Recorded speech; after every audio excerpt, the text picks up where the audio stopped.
Terima kasih Pak Menko, rekan-rekan sekalian, Pak Menteri Keuangan, Bu Ketua OJK, Pak Ketua LPS. Selamat sore, Assalamualaikum warahmatullahi wabarakatuh.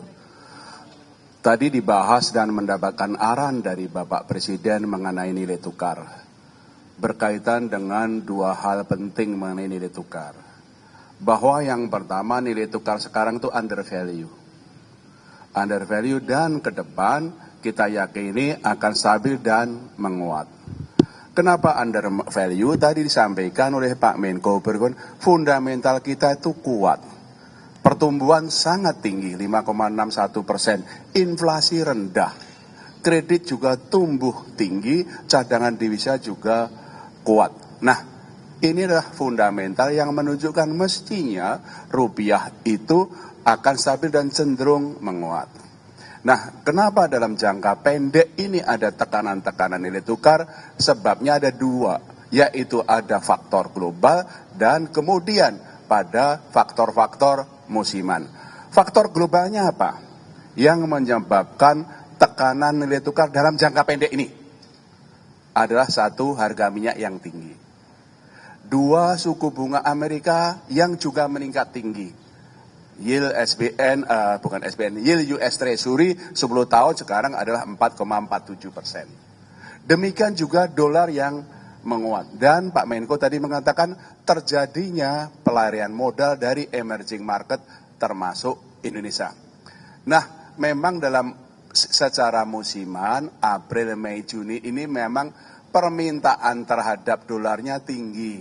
Ada untuk pembayaran repatriasi dividen, ada pembayaran utang dan juga untuk jemaah haji. Tapi rupiah adalah under value dan ke depan akan stabil dan cenderung menguat. Itu nomor satu. Nomor dua, ya, kami melaporkan kepada Pak Presiden dan Pak Presiden merestui dan kemudian memberikan suatu penguatan 7 langkah penting yang ditempuh Bang Nisa. Untuk membuat rupiah kuat, membuat rupiah itu stabil ke depan.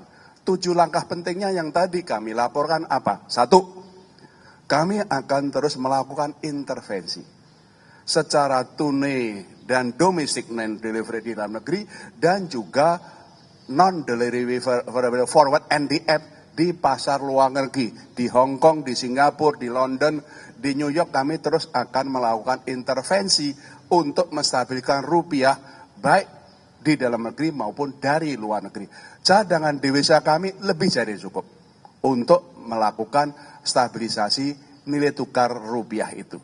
Yang kedua, tadi Pak Menko sudah menyebutkan, karena sementara ini SBN itu keluar, kemudian saham, meskipun dalam minggu-minggu terakhir hasil koordinasi dengan Pak Menteri Keuangan sudah mulai inflow, tapi year to date masih outflow. Sementara saham terjadi outflow, sehingga kami bersepakat untuk sementara ini SRBI dibuat perlu inflow. Sehingga inflow-nya SRBI bisa mencukupi outflow-nya SBN dan saham, itu koordinasi kami dengan Pak Menteri Keuangan, sehingga betul-betul menjaga inflow-nya dari portfolio asing itu masih year to date-nya masih terjadi inflow dan itu memperkuat nilai tukar rupiah. Nomor 3, ini juga koordinasi dengan Pak Menteri Keuangan, BI akan terus membeli SBN dari pasar sekunder. Ini koordinasi sudah awal tahun koordinasi dan kita lakukan. Kami sudah membeli SBN dari pasar sekunder, year to date adalah 123,1 triliun rupiah. Dan kami akan melakukan koordinasi termasuk nanti Pak Menteri Keuangan bisa melakukan masalah buyback dan segala macam. Koordinasi sangat erat antara fiskal dan moneter. Kemudian yang keempat, kami juga dengan Pak Menteri Keuangan menjaga likuiditas di perbankan dan pasaran lebih dari cukup. Yaitu terindikasi dari pertumbuhan uang primer yang selalu double digit. Di terakhir itu pertumbuhan uang primernya ada 14,1%. Nomor 5, yaitu adalah yang kami sudah keluarkan adalah pembatasan pembelian dolar di pasar domestik tanpa underlying. Yang dulunya 100.000 dolar per orang per bulan, kita turunkan 50.000 dolar per orang per bulan. Itu yang kami langsung koordinasi dengan KSSK untuk penguatan, termasuk di dalam negeri itu adalah pasar yuan, Chinese yuan dengan rupiah sudah berkembang di dalam negeri.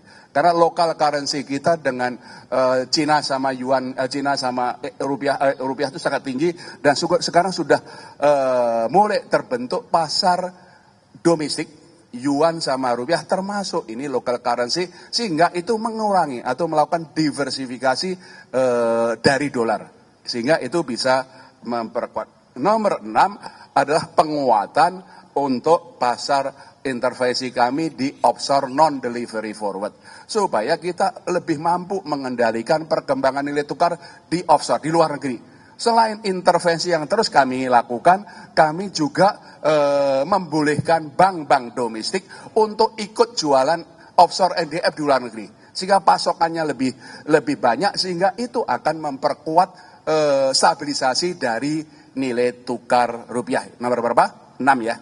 Nomor 7 adalah peningkatan pengawasan kepada bank-bank dan korporasi yang terutama kami lihat bank-bank korporasi yang aktivitas pembelian dolarnya tinggi, kami kirim pengawas ke sana, koordinasi dengan Bu Frederica Widyasari dari Ketua OJK untuk memastikan bagaimana stabilitas sistem keuangan terjaga. Terima kasih Pak Menko.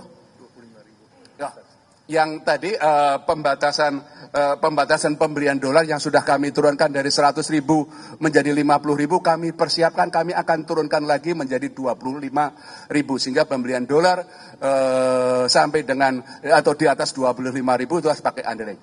Ya, itu yang kami akan perkuat, ini akan kami perkuat dalam negeri. Pak Menko sudah cukup? Oke, berarti yang lain. Silakan Pak Menteri Keuangan.